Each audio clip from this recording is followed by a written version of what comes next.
এমন মহান মেহেরবান রব যে চিনে না, খোদার কসম সে আহাম্মকার বেউকুফ ছাড়া, মূর্খ ছাড়া আর কিচ্ছু না। দুই চার শব্দ এই যেগুলা পইরা মনে করছো অনেক ভাত খাইবা, এই ভাত মূর্খও খায়। তুমি তো মনে করছো কিছু পড়ালেখা কইরা মনে করছো বাড়ি গাড়ি করবা, দুনিয়া ভোগ করবা, তোমার চাইতে বেশি দুনিয়া মূর্খ বকলম, নাম দস্তখত করতে জানে না, টিপসই দেয়। এরকম পৃথিবীতে কোটি কোটি মানুষ আছে, হাজার হাজার কোটি কোটি টাকার মালিক যে টিপসই দেয়, যে নামও লিখতে জানে না। তো ওই দুনিয়া ভোগ করে কেমনে? ওই নেতাগিরি করে কেমনে? ওই বিল্ডিং করলো কেমনে? ওর টাইলস লাগাইলো কা? ওর ঘরে তো প্রত্যেক রুমে ফ্রিজ, এসি, ওই দিয়ে 1 কোটি টাকা দামের গাড়ি চড়ে। আমি তো দেখছি হেরে যে পিএইচডি হোল্ডার, তার অধীনে চাকরি করে পিএইচডি ডিগ্রিধারী, ডক্টরেট ডিগ্রিধারী, হেরে স্যার কয়। আমি নিজে নিশ্চিত জানি, আমার পরিচয় করে বলছে এবারটা স্যার কিতায় তার বাপ হয়েও বোঝে না, হ্যাঁ কিচ্ছু জানে না, ভাই কিচ্ছু জানে না, ভাই পুরা মূর্খ। কিন্তু বেচারার অধীনে শিক্ষিত উচ্চ শিক্ষিত ব্যক্তি চাকরি করে, উনি বেতন দেয়, মূর্খ মিয়ায় বস। দুনিয়া মালিক যারে চাই তারে এমনি দেয়। হাতি হাতিকে আল্লাহ তাআলা প্রতিদিন, প্রাণীবিদ্যা গবেষকদের কথা হলো হাতি একদিনে 250 কেজি খাবার খায়। জঙ্গলের হাতি 250 কেজি, 90 লিটার পানি পান করে হাতি। তাইলে বলেন দুনিয়া হাতি বেশি ভোগ করে না? কথা বলেন না কেন? তাহলে একটা তিমি কমপক্ষে 200 জন সামর্থ্যবান পুরুষের সমপরিমাণ খাবার একবারে খায়। তাহলে দুনিয়া আমরা কোথায় বেশি ভোগ করলাম বলেন? ভাত কম খাইলাম, দুনিয়া কম ভোগ করলাম, কিন্তু যদি আখিরাত হারাই তো সব হারাইলাম, যদি ঈমান হারায় তো সব হারাইলাম। আমার শায়েখ আল্লামা মুফতি মুশতাকুন নবী কাসিমি হুজুর বলেন, আল্লাহকে পেয়ে কেউ যদি গোটা দুনিয়াও না পায় সে কিছুই হারায়নি, আর আল্লাহকে না পেয়ে কেউ যদি গোটা দুনিয়া 1,000,000 পায়, খোদার কসম সে কিছুই পায়নি। আল্লাহকে পেয়ে সব হারালেও কিছুই হারায় না, আল্লাহকে না পেয়ে সব পেলেও কিছুই পাওয়া হয় না। দুনিয়া 1000 বার মিললেও এটা আল্লাহর সন্তুষ্টির চিহ্ন না। আল্লাহ বলেন, আমার কিছু বান্দা ধারণা করছে আমি যে তাদেরকে দুনিয়াতে কিছু সম্পদ এবং সন্তানাদি, জিফুত নাতি নাতনি, ভাত তরকারি চাল ডাল, ঘর সংসার, এরপরে টাকা পয়সা, অর্থবিত্ত, জায়গা জমি, বিল্ডিং দালান, ক্ষমতা, প্রভাব, প্রতিপত্তি, মানে এই দুনিয়াতে যে কিছু জিনিস দিছি, আল্লাহ বলেন এগুলো পেয়ে তারা ভাবতেছে নুসারিউ লাহুম ফিল খায়রাত, আমি আল্লাহ তাদেরকে বড় বেশি কল্যাণের দিকে রাখছি, আমি তাদের উপরে রাজি খুশি হয়ে গেছি। দুনিয়া পাইয়া ওরা ভাবতেছে আমি তাদের প্রতি সন্তুষ্ট হয়ে আছি, এই জন্য দুনিয়া দিছি। অনেক বয়স্ক লোক এটা ভাবে, আপনি দেখেন অনেক বয়স্ক লোকের খুশি তৃপ্ত কথাবার্তা শুনলেই, আমি সবসময় বলি দেখবেন অনেক বয়স্ক লোক আছে 60 বছর 65 বছর বয়স্ক লোকের কথা শুনলে বুঝবেন যে ওনার তৃপ্তি কিসে, উনি সন্তুষ্ট কি কথায়। জিজ্ঞাসা করলে বুঝবেন, চাচা কেমন আছেন? আলহামদুলিল্লাহ হুজুর আপনাকে দোয়ায় ভালো আছি। কেমন ভালো আছেন একটু বললে ভালো আছেন। আল্লাহর রহমতে আপনার দোয়ায় 10 জনের দোয়ায় তারা 3 জন বিদেশ, আল্লাহর রহমতে 4 জন মাইয়া আসিল, আল্লাহ আল্লাহ করে 4গা বিয়া দিছি, জামাইগুলো ভালো পড়ছে, দোয়া করেন হুজুর। 4গার বিল্ডিং, 4গার বাইক বিল্ডিং, আল্লাহর রহমতে টাকা পয়সা দিক দিয়ে কোনো কষ্ট পায় না, জি সুখে আছে। এই যে আমরা আল্লাহ হুজুর দোয়া করেন, এখন বিল্ডিং করছি, বাইক, 4টা রুম, 2টা বাথরুম, বাথরুম দিও আল্লাহর রহমতে টাইলস টাইলস, আল্লাহু আকবার। কফাল সাসার কফাল, আল্লাহ ওনারে দেওয়া না, উনি আজ টাইলস লাগাইছে, বাথরুম পর্যন্ত টাইলস। কত বড় নেয়ামতের সাগরে উনি ভাসতেছে। উনি টাইলসে পেশাব করে, টাইলসে ঘুমায়, ওনার ঘাটের তলে টাইলস। বাহ বাহ, মাশা, কপাল আল্লাহ দিছে আপনার, হে আল্লাহ দিছে। আল্লাহর রহমতে রাস্তার লগে কদ্দুর জায়গা নিছি, দোয়া করেন, তে আরও ফাটাইতেছে, আরও কিনমু মরণ পর্যন্ত কিনে দাম। দোয়া করবেন, খাস দোয়া। সামনের রবিবারে দোতলার ছাদ ঢালাই, খাস দোয়া। আমি একজনরে বললাম যে ভাই খাস দোয়া কি? এমন দোয়া করুন যাতে ছাদ ডাইবা যায় একদম, নাহলে খাস দোয়া কি? ছাদ ঢালাইয়ের দোয়া। এই যে উনি আপনি কি বললেন? দুনিয়া বললেন, কথা বলেন না। উনি কি হিসাব দিল? এগুলা দুনিয়া না? তাহলে উনি বুঝাইলো এই যে দুনিয়া আল্লাহ ওনাকে দিছে, আল্লাহ ওনার উপরে খুব দয়া করছে, উনি খুব খুশি, রাজি, সন্তুষ্ট।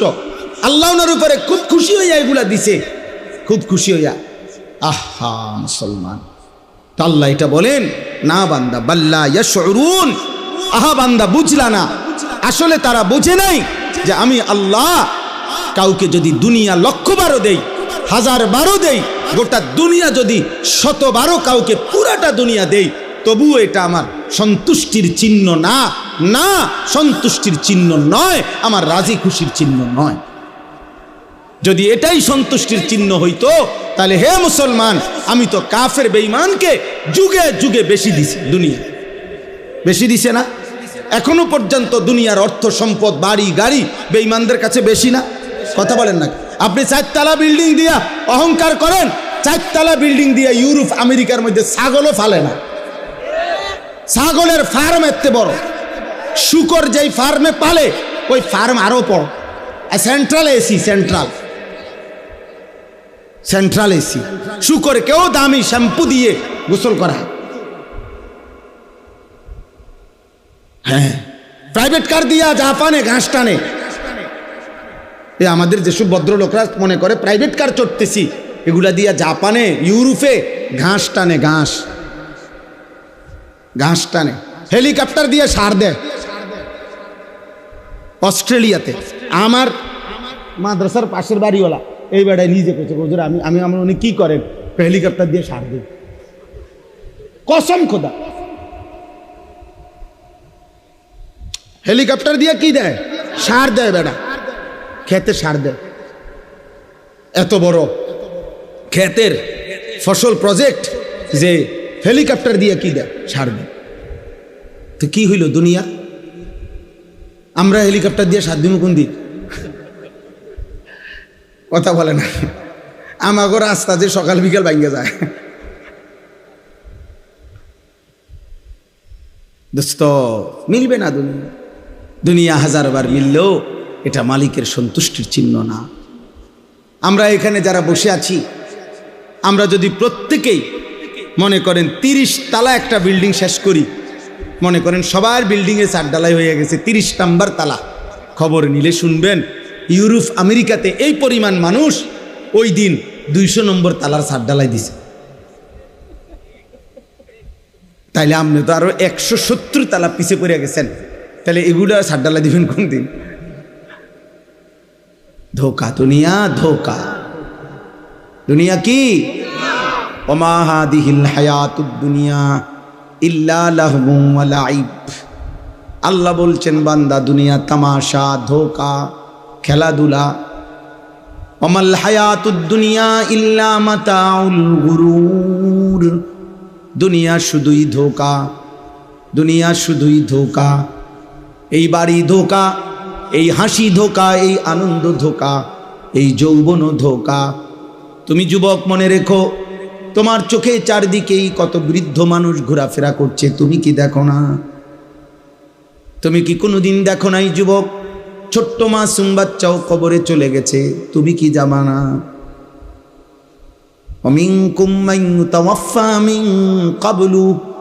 আল্লাহ বলেন বান্দা মনে রেখো, আমি কিন্তু সকলকে বাচ্চা হিসাবে মায়ের পেট থেকে জন্ম দিয়ে আমি কিন্তু সবাইকে যুবক বানাই না, বৃদ্ধ বানাই না, তার আগেই অনেককে মৃত্যু দিয়ে ফেলি।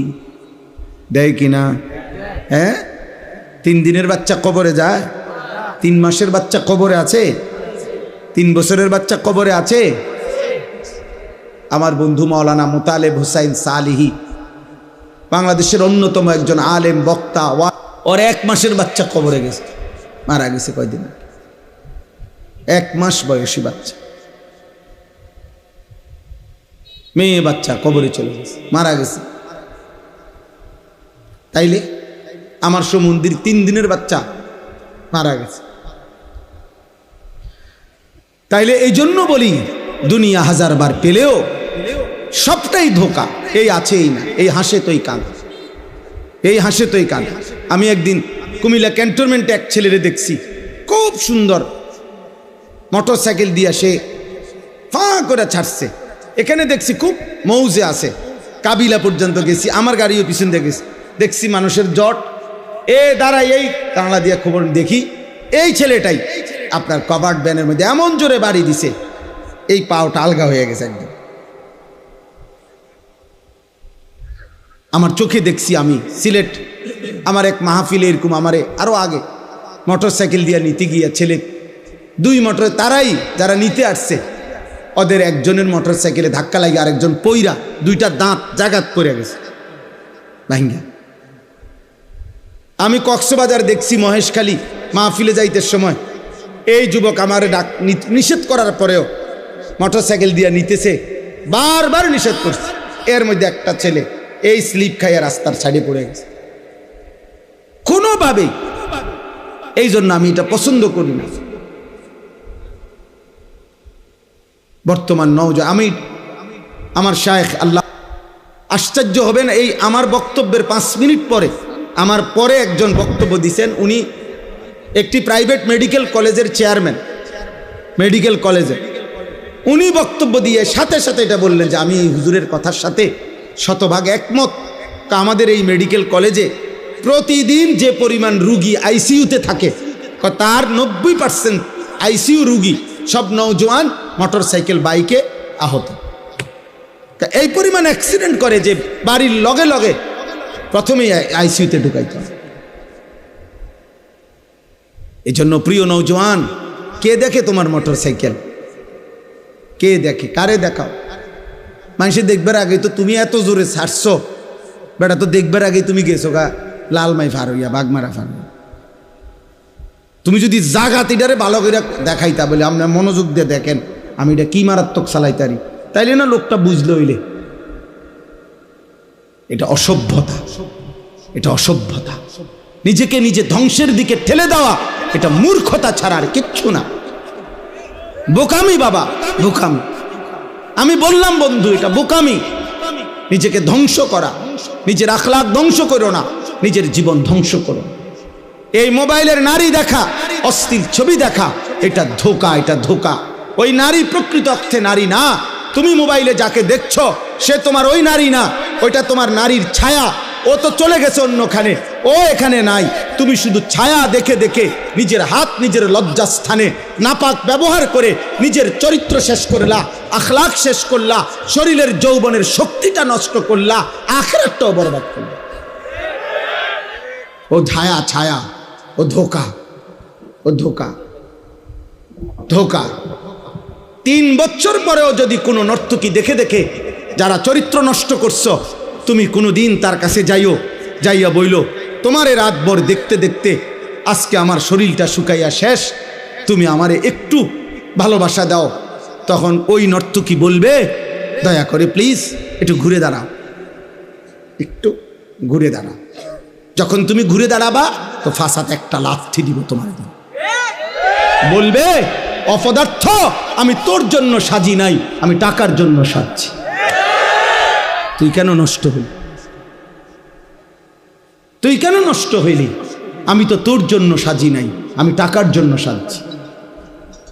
অথচ 3 দিন আমার মাদ্রাসায় এক ছেলে গত আগস্ট মাসের 5-6, আমি উদাহরণ দিচ্ছি, 5, 6, 7 গত আগস্ট মাসে আমার মাদ্রাসায় 3 দিনের কিশোর যুবকদের জন্য, স্কুল কলেজ ইউনিভার্সিটির ছাত্রদের জন্য আমরা 3 দিন প্রশিক্ষণ করছিলাম। ওযু, নামাজ, সূরা, কেরাত, দোয়া, কালাম, পাক নাফাক, ইমান, আকিদার উপরে 3 দিন তাদেরকে শেখানো হয়েছিল।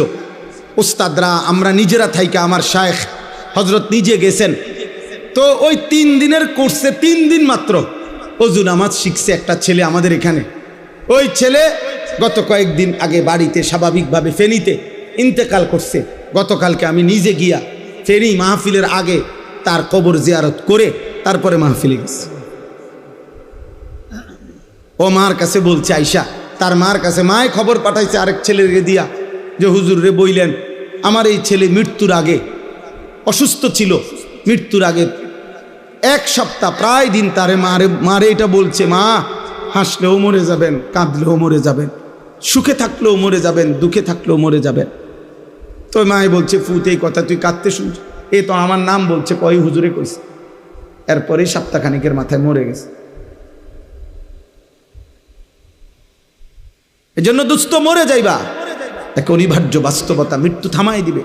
এই হাসি, এই আনন্দ, এই উল্লাস, এই মাতলামি, এই নেশা, এই নারী, এই ছবি, এই অহংকার, এই বড়াই, এই যৌবনের উদ্দামতা সব থামাই দিবে, সব থামাই দিবে।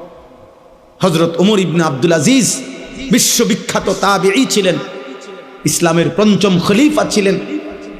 তিনি মাঝে মাঝে কবরস্থানে, নিজ পারিবারিক কবরস্থানে দাঁড়িয়ে, আমরা কিতাবে পড়ছি, কবরস্থানে দাঁড়াইয়া উনি কবরকে ডাক দিতেন আর বলতেন, হে কবর, মাজা ফাআলতা বিল আহিব্বা, হে কবর, আমার আত্মীয় স্বজনের সাথে, আমার প্রিয়জনদের সাথে তুমি কি করেছ?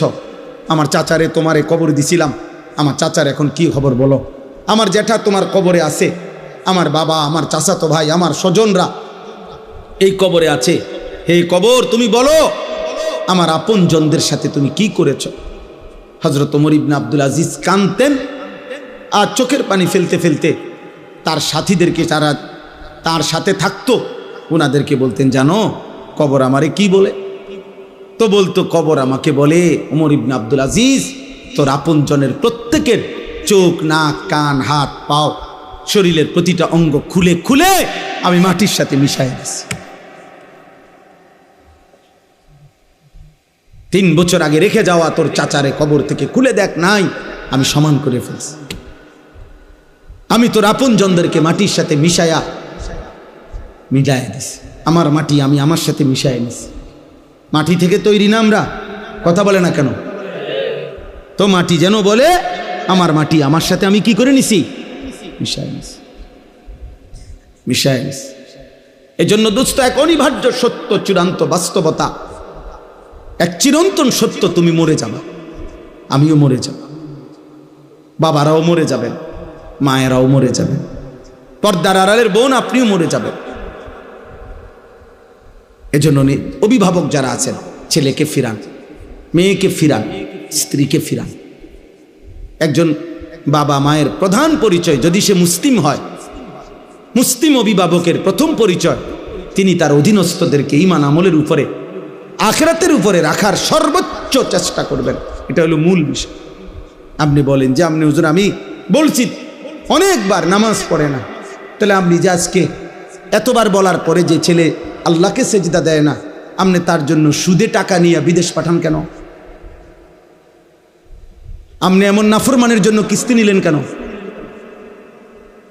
আপনি এই নাফরমানের জন্য হারাম রোজগার করলেন কেন? তাইলে আপনি তো তারও বরবাদ করলেন, নিজেও বরবাদ হইলেন। আপনি বুঝাপড়া করেন তার সাথে, এই জন্য খামখেয়ালি করলে, মস্কারি করলে হবে না। আখেরাত আমার কাছে হিসাব না, আল্লাহর কাছে। আখেরাত ওই মৌলানা সাহেবের কাছে হিসাব না, আখেরাত ইমাম সাহেবের কাছে। হুজুর কন তো বুঝি তো, আমরা লেগেই তো কন করলে তো বালাই, আসলে তো মানলে ভালো আছে, আলাপ করে হেবাটা জিমা কাকা, এসব জিমানি হাসরের ময়দানে যখন টাঙ্গাইয়া ফিটবো, হ্যাঁ আপনার জিমানি যাইব না, আপনার এসব কুয়ানি কিচ্ছু থাকবে না। আপনি কুয়ান কেন? আপনার স্ত্রী সন্তানের ঈমান, আমল, সেজদা, নামাজ, বন্দেগী, আল্লাহর কসম এটা আপনার দায়িত্ব, আপনার জিম্মাদারি। আপনি বুঝাপড়া করেন, আপনি বুঝাপড়া, আপনি পারবেন। আল্লাহ তাআলা বান্দার সাধ্যের অতিরিক্ত কোনো বিধান চাপিয়ে দেন নাই। এই যে আমি এখন শুনাইতেছি, এই শেষ আমার। আল্লাহ তাআলা বলেন, অতএব 1000 বার দুনিয়া দিলেও আমি সন্তুষ্ট, এটা প্রমাণ করে না। এই কথাটা বুঝছেন কিনা বলেন?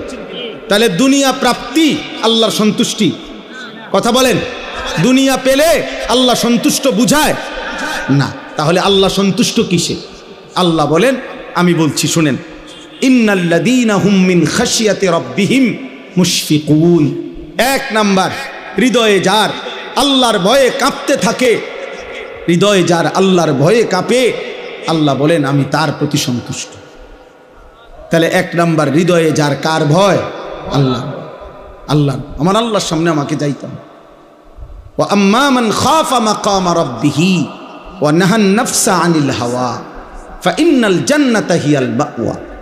আল্লাহ বলেন আল্লাহর সামনে দাঁড়াইতে হবে, এই ভয় যে করে, গুনাহ ছেড়ে দেয়, নিশ্চিত জান্নাত তার ঠিকানা। আল্লাহ কোরআনে বলেন ওয়ালিমান খাফা মাকামা রাব্বিহি জান্নাতান, যে আমি আল্লাহকে ভয় করে, আমার ভয় যার কলিজায় থাকে, আমি আল্লাহ ওয়াদা দিলাম তারে আমি 2টা জান্নাত দেব। তার মানে তারে আমি দ্বিগুণ নিয়ামত দেব, দ্বিগুণ জান্নাত দেব। আল্লাহ আমাদেরকে তৌফিক দান করেন। ওয়াল্লাযীনা হুম বিআয়াতি রাব্বিহিম ইউমিনুন। 2 নাম্বার, আল্লাহ তাআলা বলেন আল্লাহ পাকের সমস্ত আয়াত, সমস্ত আহকাম, কোরআনের সমস্ত বিধান, নবীর সমস্ত তরিকা, আল্লাহর সমস্ত বিধানগুলোকে যে সর্বান্তকরণে মেনে নিচ্ছে, গ্রহণ করছে, ঈমান রাখছে, পালন করছে, আল্লাহ তাদের প্রতি সন্তুষ্ট হয়ে আছে। 3 নাম্বার, ওয়াল্লাযীনা হুম বিরাব্বিহিম লা ইউশরিকুন। কোন অবস্থাতেই যারা আল্লাহর সাথে শিরিক করে না, 1 বিন্দু, তাদের প্রতি আল্লাহ সন্তুষ্ট হয়ে আছে। 4 নাম্বার, ওয়াল্লাযীনা ইউতুনা মা আতাউ।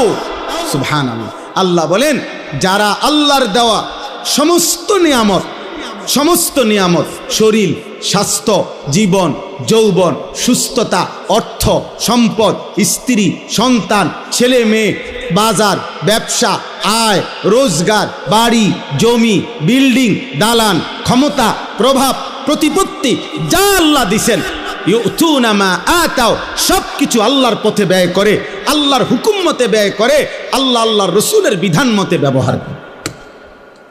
আল্লাহ বলেন অকুলুবুহুম ওয়াজিলাতুন আন্নাহুম ইলা রাব্বিহিম রাজিউন। এই 4টি কাজ করে। 1, আল্লাহকে ভয় করে। 2, আল্লাহর সব কথা মেনে নেয়। 3, আল্লাহর সাথে শিরিক করে না। 4, আল্লাহর দেওয়া সব নিয়ামত আল্লাহর হুকুম মতেই ব্যবহার করে, ব্যয় করে। আল্লাহ বলেন এই 4টা ঠিক ঠিক মতো করেও অকুলুবুহুম ওয়াজিলাতুন আন্নাহুম ইলা রাব্বিহিম রাজিউন, অন্তরে অন্তরে আবার অহংকার করে না, বরং এই ভয়ে ভয়ে থাকে যে হায় আমাকে তো আল্লাহর সামনে ফিরতে হবে, হাসরের ময়দানে দাঁড়াইতে হবে, মিজানের পাল্লায় আমার আমল ওজন হবে, আমল নামা দেওয়া হবে, ফুলসিরাত পার হইতে হবে। হায় আমার জানি কি হয়, আমি পারবো কিনা, আমার নেকি বাড়বে কিনা, আমল নামা ডান হাতে দিবে কিনা, ফুলসিরাত পার হইতে পারবো কিনা, এই ভয়ে ভয়ে যে জীবন কাটায়, উলাইকা ইউসারিউনা ফিল খায়রাত ওয়া হুম লাহা সাবিকুন।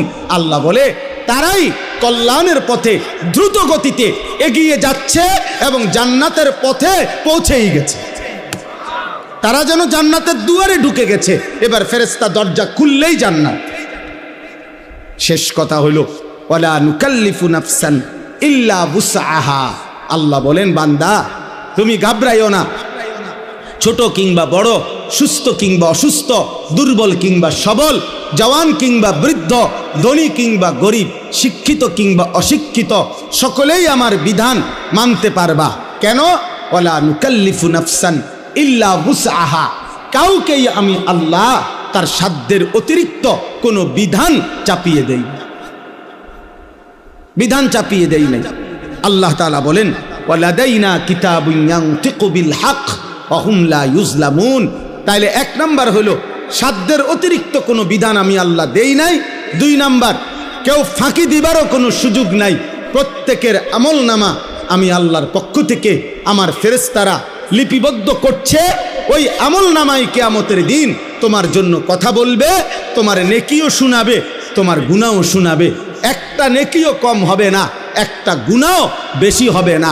অতএব বান্দা তুমি তোমার আমল নামা হিসাবেই হাসরের ময়দানে প্রতিদান পাবে, হয় জান্নাত নয় জাহান্নাম।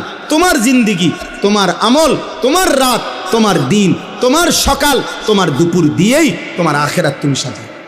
অতএব আমার শেষ কথা, প্রিয় কিশোর নওজোয়ান আর কিশোর নওজোয়ান ভাই, আমার আবারও অনুরোধ করছি, তুমি যদি আমার কোনো উপকারে না আসো, এই দেশ, এই জাতি, এই পৃথিবী এই জগৎ এই সংসারের কোনো কল্যাণে যদি তুমি নাই আসো, কিছু যদি না করো, নিজের ক্ষতি করো না। তো আগার মেরা নিহি বনতা না বন আপনা তো বন, নিজের ভালো করো বাপ। এই গুনাহ তোমারে শেষ করে দিবে। এই নারী ছবি, এই গান বাদ্য, এই অশ্লীলতা, এই জিনা ব্যভিচার, মদ জুয়া, এই অসৎ বন্ধুদের আড্ডা, হারাম মেয়ের সম্পর্ক তোমারে শেষ করে দিবে। অতএব দয়া করে ইনসাফ করো নিজের উপরে, নিজের আখলাক, নিজের চরিত্র হেফাজত করো, আখেরাতের ফিকির করো। দুনিয়াও তোমারে স্মরণ করবে, আখেরাতে মহান আল্লাহও জান্নাত দিয়ে দেবে। কোরআনুল কারীমের মধ্যে আছে, শয়তানকে আল্লাহ যেদিন বিতাড়িত করে দিছে, ইবলিসকে সেজদা না দেওয়ার কারণে, সে বলছিল, আল্লাহ লা ইন আখারতানি ইলা ইয়াউমিল কিয়ামা, আপনার কসম, আপনি যদি আমারে কিয়ামত পর্যন্ত হায়াত দেন, লা আহতানি কান্না যুররিয়াতাহু ইল্লা কালিলা, অল্প কিছু লোক বাদে আমি আদমের অধিকাংশ সন্তানকেই জাহান্নামী বানিয়ে দেব, নাফরমান বানিয়ে দেব। ক্বাল আযহাব, আল্লাহ ইবলিসকে বলছে, যা, ঠিক আছে, বাইরো যা। ফামান তাবিআকা মিনহুম ফাইন্না জাহান্নামা জাযাউকুম জাযাআম মাওফুরা। তো শুনে নিস, কিয়ামত পর্যন্ত যত লোক তুই ইবলিসের অনুসারী হবে, আমি আল্লাহ ঘোষণা দিলাম, শতভাগ পরিপূর্ণ জাহান্নাম তোদের সকলকে দিয়ে পূর্ণ করে দেব। যা বলিস, বা বের হ। এরপরে আল্লাহ বললেন, ওয়াস্তাফজিজ মানিস্তাতা'তা মিনহুম বিসাউতিক, তুই তোর গলা দিয়া, কণ্ঠ দিয়া, তোর গানের সুর দিয়ে, বাদ্যের আওয়াজ দিয়ে তুই পারলে আমার বান্দাদেরকে আমার পথ থেকে বিচ্যুত করে দিস। তবে আল্লাহ তাআলা সর্বশেষ বলছে, ইন্না ইবাদি লাইসা লাকা আলাইহিম সুলতানুন, আমার প্রকৃত বান্দা যারা, আমি আল্লাহর গোলামি করে যারা, আমার সেজদা দেবে যারা, তো তোর হাজার চেষ্টায়, কষ্ট, পরিশ্রমেও আমার বান্দাকে এক চুল নাফরমানির রাস্তায় নিতে পারবি না, এটাও আমি আল্লাহ ওয়াদা দিলাম। আমি এটাও ওয়াদা দিলাম। এই জন্য এই আয়াতের তাফসিরের মধ্যে আছে, শয়তানের আওয়াজ, আল্লাহ বলছে তোর আওয়াজ দিয়ে, তোর কণ্ঠ দিয়ে তুই আমার বান্দাদেরকে আমার পথ থেকে সরায় দিস, যা। তো এই শয়তানের কণ্ঠ কি? সাউতুশ শাইতান, শয়তানের আওয়াজ, শয়তানের কণ্ঠ। সমস্ত তাফসিরে লিখছে, যত গান এবং বাদ্য, যত নৃত্য, বাদ্যযন্ত্রের যত গান, সবগুলো শয়তানের আওয়াজ। এজন্য বাদ্যযন্ত্র যারা শুনে, গান যারা শুনে, তারা শয়তানের অনুসারী এবং শয়তানের সাথী। নাউযুবিল্লাহ। এজন্য প্রিয় যুবক, মনে রাখো, আমি আমার কথা শুরু করলাম, আমার দোস্ত, আমার নওজোয়ান ভাই, হাদিসের মধ্যে আছে, নবীজি সাল্লাল্লাহু আলাইহি সাল্লাম বলছেন, শেষ জামানায় আমার উম্মতের মধ্যে তিনটা পাপ অধিক হবে। এক নাম্বার হলো নর্তকী, মানে মহিলা গায়িকা, গান বাদ্য বেড়ে যাবে। দুই নাম্বার হলো জিনা ব্যভিচার বেড়ে যাবে। তিন নাম্বার হলো শরাব, মদ পান বেড়ে যাবে। নারী, নেশা, গান বাদ্য, এই তিন জিনিস এক খতিয়ানের। এই বেটা, বন্ধ করে এটা, বেটা ভালো না লাগলে উঠে চলে যাও মিয়া। তোমার কি চাপ দিছে কেউ, জোর করছে বয়ান শুনতে? তাইলে আলগা উঠাও, অটো উঠাও, সিএনজি উঠাও। জি, তাইলে এখানে আল্লাহ তাআলা বললেন, নবী সাল্লাল্লাহু আলাইহি সাল্লাম বললেন, আশ্চর্য ভয়ঙ্কর কথা ভাই, ছেলেরা তোম করে ধমক দিবারও কেউ নাই বাপ। আহা, বদনসিব অনেক। 365 দিনে এমন অনেক ছেলে আসো যে কোনো দিন খোদার একটা বছরে ফজরের নামাজ পড়ো নাই, কিন্তু আপন মাও কোনোদিন ডাকে নাই, বাবাও ডাকে না। কপা মন্দ, কপা দুর্ভাগা, বদনসিব, তুমি দুর্ভাগা। মা তোমাকে ভুলে গেছে, বাপ তোমাকে ভুলে গেছে, এই দেশ তোমাকে ভুলে গেছে, এই জাতি তোমাকে ভুলে গেছে। সবাই মিলে তোমারে বলছে যা, তোরে ছেড়ে দিলাম, তুই আল্লাহর নাফরমানির পথেই থাক। নারী দেখ, ছবি দেখ, উলঙ্গ দৃশ্য দেখ, রাতভর মোবাইল দেখিস, যতক্ষণ সজাগ থাক, দেখ ছবি দেখ, উলঙ্গ ছবি দেখতে দেখতে শরীর নাপাক করে ফেল, হারাম বীর্যপাত করতে করতে শরীর শেষ করে দে। তোর চুল তোর মতো, তোর চেহারা তোর মতো, তোর রাত কাটবে তোর মতো, তোর দিন কাটবে তোর মতো। আয় নাফরমান, তোমার কি একবার ওইটা মনে পড়লো না যে কিরে আমি এমন দুর্ভাগা কেমনে হইলাম, আমার এদি আমার মা বাপও কুদ্দুর আল্লাহর দিকে ডাকে না। হ্যাঁ, আমার একটা বছর পার হয়ে গেল, আমি একদিনও 5 ওয়াক্ত নামাজ পড়লাম না। মুসলমানের ঘরে আমি এমন হাইওয়ান কেমনে হইলাম? আমার এটা খুব চিন্তা লাগে, মানে কিভাবে সম্ভব? আমি বহুত ভাবছি এটা, কিভাবে সম্ভব? আমার এটা মনে হইলে মাথাটা গরম হয়ে যায়, অস্থির লাগে যে আরে দুর্ভাগা ছেলে বেচারা, রে ডাকার মতো কেউ না। তার মা তারে ভুলে গেছে, বইয়া বইয়া অপেক্ষা করতে আছে, তারা বিদেশ যাবি কোন দিন, পয়সা কামাইবি কোন দিন, কামে লাগবি কোন দিন, দোকানদারি করবি কোন দিন, বাইক বিল্ডিং করব, তোর জেডায় জমি বেচবো, রাস্তার লগে 10 শতক জমি কিনবো তোর টাকা দিয়া, দোতলা বিল্ডিং করবো হেতের টাকা দিয়ে, আর চা দোয়ানে গপ মারিব কাকায়। আল্লাহর রহমতে আপনার দোয়ায় তে বিদেশে একটা ভালো লাইন করছে এখন আল্লাহর রহমতে। হ্যাঁ, মাসে মাসে টাকা দিতে আছে, ইট কিনছি কোগা, দোয়া করেন, খাস করে দোয়া করবেন, এমন দোয়া যাতে ইট মাটি হয়ে যায়। আগে তো ইটে ছিল, এখন খাস দোয়ায় মাটি হয়ে যাবে, রড যাতে বালু হয়ে যায়, এমন দোয়া করবে, খাস দোয়া। তোমার জন্য এই অপেক্ষায় আছে, নাই তো মা তোমারে ডাকে না কেন, বাবা তোমারে ফিরায় না কেন? তোমার আল্লাহ নাই, তোমার কোনো বানানেওয়ালা নাই, তোমার কোনো নবী নাই। তোমার নবী তো তিনি যিনি 23 বছর টানা আমাদের জন্য কেঁদেছেন। রাতের পর রাত আম্মাজান আয়েশা নবীর স্ত্রী বলছেন, হাত্তা তাওয়াররামাত কাদামাহু, এ পরিমাণ কাঁদতেন নবীজি রাত্রিবেলা, ফলে দেখতাম নবীজির 2টা পা মোবারক ফুলে ফুলে যাইত, ফুলে ফুলে যাইত, এমন লম্বা দাঁড়িয়ে থাকতেন। হাত্তা তাওয়াররামাত কাদামাহু, 2টা পা ফুলে ফুলে যাইত। হযরত আয়েশা রাদিয়াল্লাহু তাআলা আনহা বলছে, উম্মত এত কষ্ট করছি নবীর সংসারে যে 3টা চাঁদ উঠছে, 3টা চাঁদ ডুবছে, 3 মাস খোদার কসম। আল্লাহর নবীর বিবি আয়েশা বলছে, আমরা নবীর 9 জন বিবি একসাথে একটা কামরায় ছিলাম, 9 বিবির ঘরে 3 মাসে কোনোদিন চুলায় আগুন জ্বলে নাই।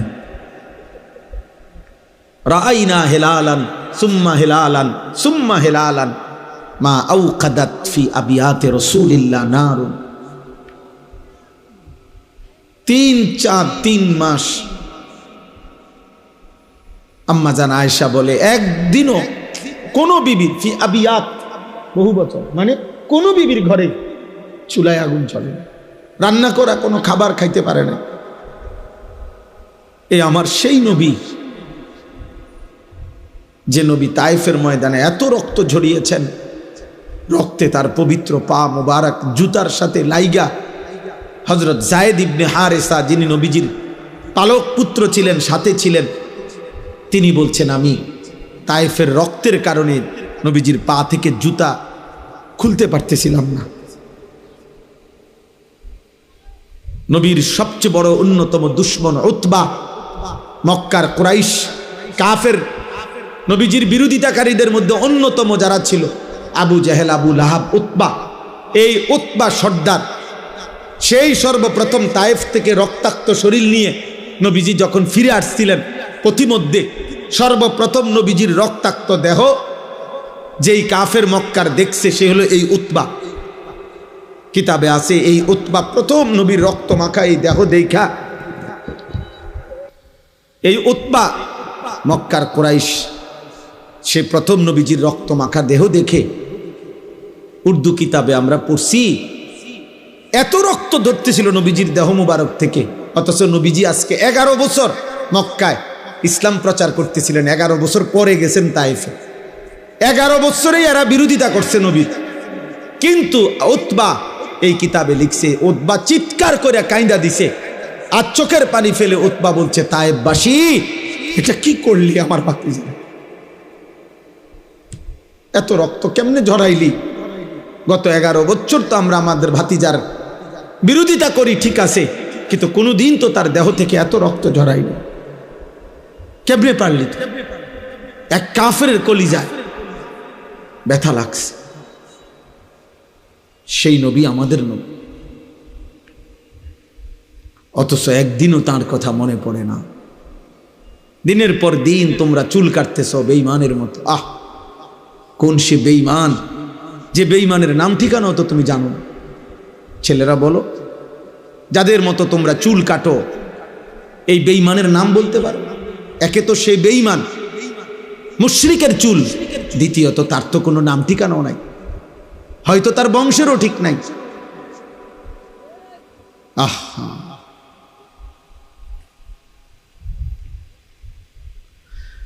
মানুষের লেবাস পোশাক, মানুষের চলাফেরা বেশভূষা, এর ভিত্তিতে তার আখলাকেরও প্রভাব। আরবিতে বলে আল আইনু মিরআতুল কলব, অন্তরের আয়না মানুষের চোখ। মানুষের বাহ্যিক বেশভূষা মানুষের দিলের হালাতও প্রমাণ করে। বাহ্যিক বেশভূষায় তা প্রমাণ করে তার অন্তরে কি আছে, অন্তরে কি আছে। আমি তো এটাই বললাম, চুল তোমার মুশরিকের মতো লোকে বুঝবে, আখলাক তোমার জুনায়েদ বাগদাদির মতো, ঠিক না? কথা বলে না? লেবাস পোশাক তোমার মুশরিকের মতো, আর মানুষ ভাববে তোমার চাল চলন চরিত্র হইলেও বাইজিদ বোস্তামির মতো, নাকি? মানুষ বোঝে না, মানুষ বোঝে না বাপ। দিবানিশি তোমার এই মোবাইল নিয়ে অস্থিরতা, এর পরিণতি কি বা তুমি কি করো লোকেরা বোঝে না। হয়তো তোমার এই বিশ্রী চুল দেখা, তোমার এই সন্ত্রাসী মার্কা চেহারা দেখা, গাদ্দারের মতো চেহারা দেখা এই সমাজ হয়তো ভয় পায় তোমারে, হয়তো তোমারে কেউ কিছু বলে না। আরে অভিশপ্ত, তোর মা তোরে কিছু বলে না, তোর বাপ তোরে বলে না, কিন্তু কারো কলিজার ভিতরে তোমার প্রতি এক বিন্দু সম্মান নাই। সবাই তোমাকে ঘৃণা করে, ঘৃণা করে, ঘৃণা করে।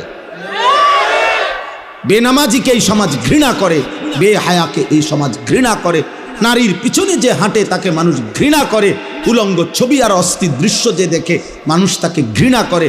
আল্লাহর নবী বলছে, উম্মত অন্ধকারের গুনাহ, রাতের গুনাহ, একাকিত্বের গুনাহ যদিও তুমি ভেবেছো কেউ দেখে নাই, রব্বে কাবার কসম, নবী বলছে আল্লাহ তো দেখছে, আর আল্লাহ তোমার চেহারায় দিনের আলোতে তা ফুটায় দেয়। এই জন্য মানুষ দেখলেই বুঝে, কিরে চেহারা এরম বসকাই গেছে কা, তোর যে দেখতে বোঝা যায় ফুটটা খোরের মতো।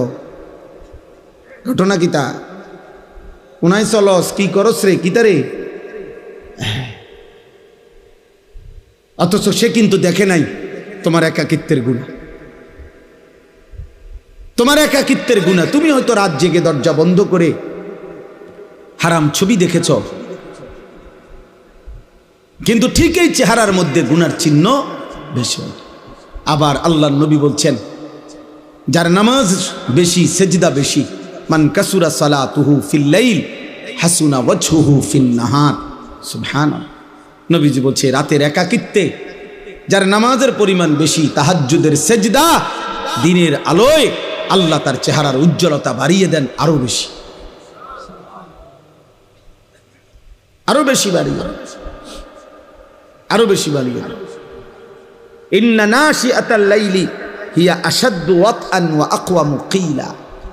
আল্লাহ বলছে, রাত্রি জেগে আমার যে বান্দা তাহাজ্জুদ পড়ে, ফজর পড়ে, ঘুম থেকে জেগে এই সেজদা তাহাজ্জুদের, ফজরের, আল্লাহ তাআলা বলেন এর মাধ্যমেই তার অন্তরের হারাম চাহিদা, কুচাহিদা, মন্দ কামনা বাসনা, কুপ্রবৃত্তি সবচেয়ে বেশি দমন হয়।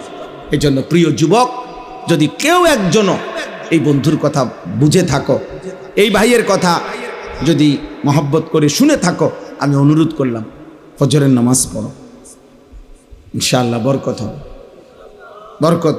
বুজুর্গানে দিন বলছে এই শেষ জামানার কোনো মুসলমান ফজরের নামাজ নিয়মিত পড়বে ইনশাআল্লাহ, ফজরের নামাজ পড়বে, একদিন ফজরের নামাজ পড়ে মাহাদির সাথে রওনা দিবে, আসরের ওয়াক্তেই মসজিদে আকসা দখল করে ইমানের পতাকা উড়াইয়া দিবে ইনশাআল্লাহ।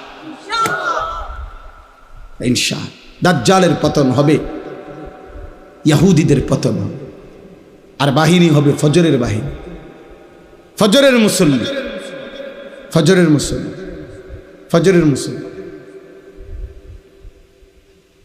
হ্যাঁ,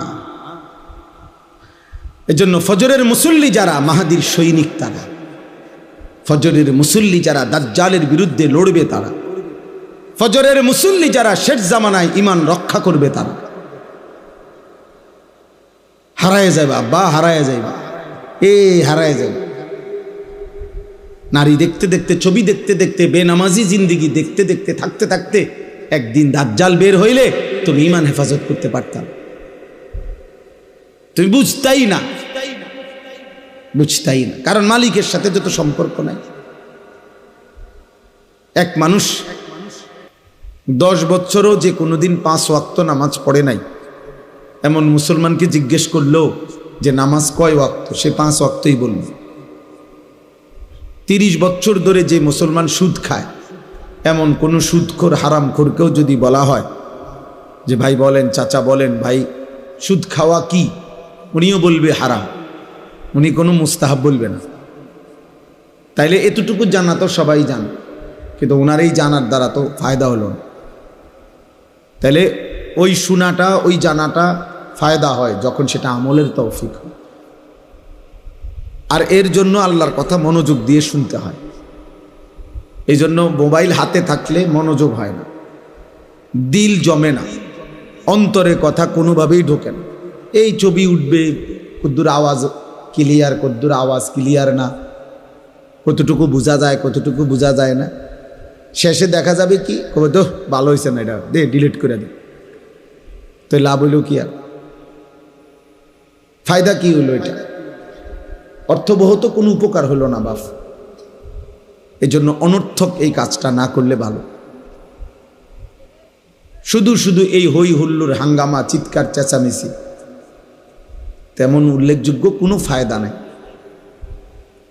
বক্তার কিংবা শ্রোতার কারোই না। জনপ্রিয়তা, এই সুনাম সুখ্যাতি, এগুলোর আসলে আখেরাতের বিবেচনায় 2 পয়সারও কোনো মূল্য নেই, ভ্যালু নেই। আমারে যদি 1 কোটি মানুষও চিনে, আমার কবর রাজাব মাফত, তাহলে আমি এটা দিয়ে করবো কি? আমি এই জনপ্রিয়তা দিয়ে কি করব? আমি তো কোনো প্রার্থী না, আমার তো কোনো মার্কা নাই, তো কোনো একটা নির্বাচনী জনসভা না যে যার যেমনে পারুক ছবি উঠাইলো, এটা করলো, এটা করলো, লাভ মারলো, ফাল মারলো, যে যেটা মন চায় এটা করলো। না ভাইয়া, এটা ঠিক না। আমার যদি 10 কোটি মানুষও চিনে, আপনাদের কারো কবর রাজাব মাফ পাবো না, তাহলে আপনাদের কি লাভ? আমারে চিনলে আমনের কি লাভ? চিনে আমারে না, ফাল মারে নামনে। মানুষ চিনে আমারে, লাফায় হে, তুমি লাফাও কিতা, আমারে না চিনে আমি না লাফাবো। এই জন্য নওজোয়ান, আবেগ মানেই যা তা করা, এটা দিন না, এটা ইসলাম না, এটা বিবেকের কাজ নয়, এটা শরীয়ত সম্মত কাজ। আমার মনে যা চায়, আমাদের মনে যা চায়, আমরা যুবক, আমরা যা ইচ্ছে করছি, যখন যেটা দেখছি ভাল লাগছে, আমাদের কাছে ভাল লাগছে না, এটার নাম দিন না বাপ, এটার নাম আখিরাত না। এই জন্য প্রত্যেকের কাছে অনুরোধ করলাম, জায়গা না থাকলে তো আর বসার সুযোগ নাই, যদি জায়গা থাকে কমপক্ষে নিজের জুতার উপরে একসাথ কইরা 2টা সেখানে হলেও বসেন। আল্লাহর কথা বসে শুনলে কলিজায় বসে, দিলে জমে, ফায়দা হয়। তামসা দেখার মধ্যে কিচ্ছু আসে যায় না। এ হুজুরের তামসা দেখে গেলাম, হ্যাঁ, অনেকের তে শুনছি, অনেক হুজুরের ওয়াজ ফোলাইনে অনেক শুনে, আমিও এই জন্য আইলাম। তো কি এবার আইলেন তো গেলেন না, তো এরপরে কি হুজুরেরই কি আর শ্রোতারে হলো কি? এজন্য এটা কোনোভাবেই না, বরং আল্লাহর কথা শুনবার জন্য মনোযোগ জরুরি, আদব জরুরি, আদব জরুরি, বহুতই জরুরি। এজন্য নওজোয়ান ভাই যারা মাহফিলের ইন্তেজামের সাথে জড়িত তাদেরকেও বলি, ভাই তোমরাও যাদের একান্ত কাজ নাই, তোমরাও বসে আল্লাহর কথা শোনো, ফায়দা হবে। শুধু শুধু এই হাঙ্গামা করার মধ্যে তেমন কিছু, মাথার ঘাম পায়ে পড়ছে এমন অনেক ছেলে হইতে পারে যে একবারে আজকে 3 দিন কোনো হুঁশ নাই, কিন্তু 3 দিনে এক ওয়াক্ত নামাজ পড়ে নাই। তোমার এই বেহুশি দ্বারা তেমন কোনো ফায়দা নেই। হয়তো খুব দৌড়াদৌড়ি করছে, কিন্তু মাগরিবের নামাজও পড়ে নাই, এশার নামাজও পড়ে নাই। এমন বদনসিব এরম আরো 1 লক্ষ বক্তা আসলে গেলে কিচ্ছু আসে যায়, কিচ্ছু আসে যায়। শ্রোতা 10 লাখ হইল, আখেরাতে জমা হবে না কিছু তোমার নাম। তুমি তো নামাজই পড়ো না, তুমি তো সেজদাই দাও নাই, তুমি তো এশার নামাজই পড়ো নাই। তো তুমি আল্লাহর জন্য করছো এই কথার প্রমাণ তো এনেই হয়ে গেছে। যদি তুমি নামাজই না পড়ে থাকো তো তুমি কিসের আল্লাহর জন্য করছো? কোন আল্লাহর জন্য? এই জন্য সোজা সাপটা কথা, প্রত্যেকে আয়োজক ব্যবস্থাপক শুধু লাফাইলে হইতো না। আখেরাতে ফায়দা হচ্ছে কিনা, আখেরাতে জমা হচ্ছে কিনা সেটা দেখার বিষয়। ওয়ালতানজুর নাফসুম মা কদ্দামাত লিগাদ। আল্লাহ বলেন বান্দা মুমিন খুব খেয়াল করো, প্রত্যেকেই আজকের দুনিয়া থেকে, আজকের দিন থেকে আগামীকালকের আখেরাতের জন্য তুমি কি পাঠিয়েছো। মা কদ্দামাত লিগাদিন, এটা খেয়াল করো, হিসাব করো। হাসিবু ক্বাবলা আন তুহাসাবু। নবী সাল্লাল্লাহু আলাইহি সাল্লাম বলেন তোমার হিসাব আল্লাহ নেওয়ার আগে তুমি নিজের হিসাব করে ফেলো, তুমি হিসাব করো। এজন্য আমি সাফ বললাম, ইন্তেজামের সাথে যারা জড়িত, যেই সমস্ত ছেলেদের বুকে স্বেচ্ছাসেবকের কার্ড, তোমাদের একজন সদস্য যদি আজকের এশার নামাজ পড়ে না থাকো, তুমি এখন গিয়া নামাজ পড়ো। আর নাই তো এই মাহফিলের দোয়া তোমার জন্য করে লাভ কি? মানুষ বাহাবা দিলে কিচ্ছুই তো না। মাহফিল একটা করাইলাম, কিছু লোক হইছে, মানুষ কব হ্যাঁ লোক হইছে, তার হ্যাঁ তো হইছে, কইছে তো, তারপরে আচ্ছা এটা কইলো আর কি, মানুষে কই দো হ্যাঁ তো লোক হইছে, তো এখন কি হইছে? এরপরে আপনারা মাথা তুলে আসবো নাকি? তাইলে লোক হইছে কইতে কি হইছে? এটা বুঝি এই কথাই কদ্দুরের জন্য আমি এত মেহনত করলাম যে মানুষে কইব লোক হইছে। এতটুকু কথার জন্য বুঝি আমার এই কষ্ট, আমাদের এই আয়োজন, কি বলেন এইটার জন্য? হ্যাঁ, তাতে এর দ্বারা কি আসে যায়? এর দ্বারা আসে কি? এজন্য এটা জরুরি বুঝা, এটা খেয়াল করতে হবে। আমার আখিরাতে কি জমা হইল, আমার মালিকের কাছে কি জমা হলো? ইরতাহালাতিদ দুনিয়া মুদবিরা ওয়ারতাহালাতিল আখিরাতু মুকবিলা। নবীজি সাল্লাল্লাহু আলাইহি সাল্লাম বলেন, উম্মত প্রতি মুহূর্তে দুনিয়া তোমার পিছনে যাচ্ছে, প্রতি মুহূর্তে আখিরাত তোমার সামনে আসছে। ফাকুনু আবনা আল আখিরা ওয়ালা তাকুনু আবনা আদ দুনিয়া। অতএব আমার উম্মত, তুমি আখিরাতের সন্তান হও, দুনিয়ার সন্তান হইও না।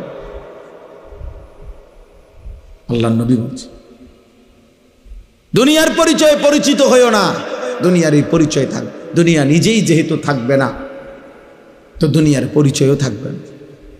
ধোঁকা, এই জনপ্রিয়তা, সুনাম, সুখ্যাতি, এগুলো দুনিয়াবি নেতা যারা দুনিয়া কিছু করবে, দুনিয়ার রাজনীতি করবে, পদ পদবি দুনিয়াবি বিভিন্ন কিছু অর্জন করতে চায়, তাদের জন্য হইতে পারে। কিন্তু আখিরাতের বিবেচনায় এই পদ পদবি, সুনাম, সুখ্যাতি, জনপ্রিয়তা, হুলস্থুল, এ লাফালাফির কোনো মূল্য নেই, কোনো মূল্য নেই। আমি অনুরোধ করলাম, আবারও বলছি, প্রিয় ভাই নওজোয়ান, এশার নামাজ, ফজরের নামাজ, আজকের সারাদিনের এক ওয়াক্ত নামাজ পড়ো নাই, তোমার মতো ব্যক্তির ভালোবাসায় কোনো আলেমের কিচ্ছু আসে যায় না। তুমি ভালোবাসলে কি আসবে যাবে, তোমার ভালোবাসা দিয়ে কি হবে? তুমি তো আল্লাহর দুশমন, তুমি তো নবী সাল্লাল্লাহু আলাইহি সাল্লামের দুশমন।